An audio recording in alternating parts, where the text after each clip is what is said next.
क्या होगा जब मोहब्बत और भरोसे के बीच खड़ी हो जाए? लालच और साजिश क्या होगा जब दादी अपनी चालों से रूही और नहार को हमेशा के लिए जदा कर दे? क्या होगा जब रूही नहार की जिंदगी बचाने के लिए अपने दिल का कुर्बान कर दे, जहां से हर किरदार की किस्मत बदलने वाली है?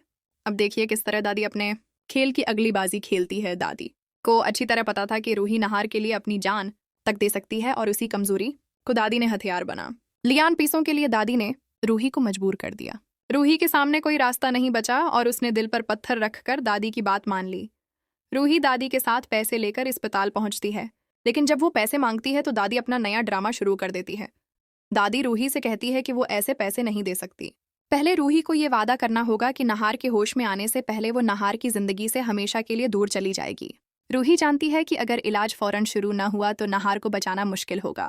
मजबूरी में वो दादी से वादा कर देती है। उसका दिल रो रहा होता है मगर आंखों में सिर्फ नहार की फिक्र होती है। रूही पैसों का बैग डॉक्टर को देती है और कहती है कि जल्दी इलाज शुरू किया जाए।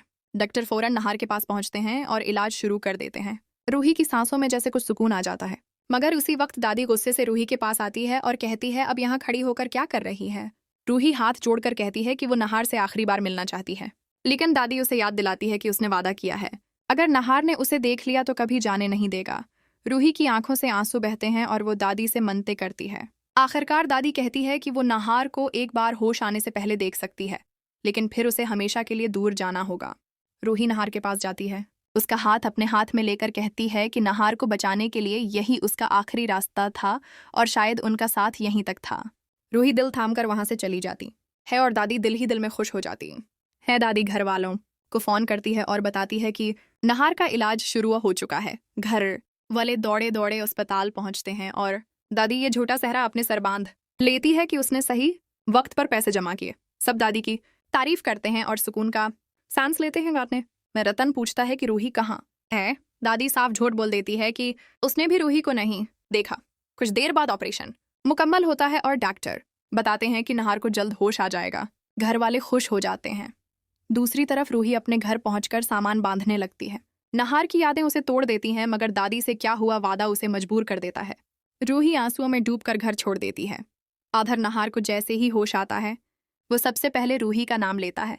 घर वाले दौड़कर आते हैं। दादी कहती है कि उसे नहीं लगता कि रूही आएगी। अर्तन गुस्से से दादी को रोकता है और नहार से कहता है कि शायद रूही को ये खबर नहीं मिली होगी।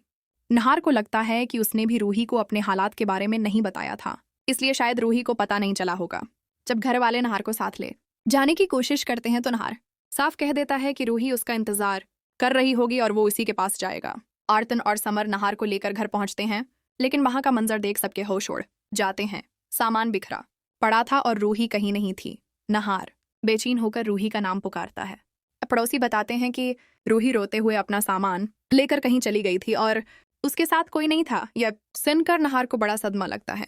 उसका दिल डर से भर जाता है कि कहीं रूही के साथ कोई उन्होंने ना हो गई हो। नहार पागलों की तरह हर जगह रूही को ढूंढने निकल पड़ता है। रतन और समर इसके साथ होते हैं, मगर कोई सुराग नहीं मिलता। रतन नहार को संभालते हुए कहता है कि वो लोग रूही को ढूंढ निकालेंगे, मगर अभी नहार को आराम की जरूरत है। अनहार मजबूरी में घर लौट आता है और दादी के चेहरे पर उस वक्त एक शैतानी मुस्कुराहट तैर जाती है। दोस्तों, अब असल सवाल यही है कि क्या नहार को सच्चाई का पता चलेगा? क्या वो दादी की उस साजिश को पहचान पाएगा और क्या वो रूही को वापस ढूंढ निकालेगा, या फिर ये दूरियां हमेशा के लिए दोनों के बीच दीवार बन जाएंगी?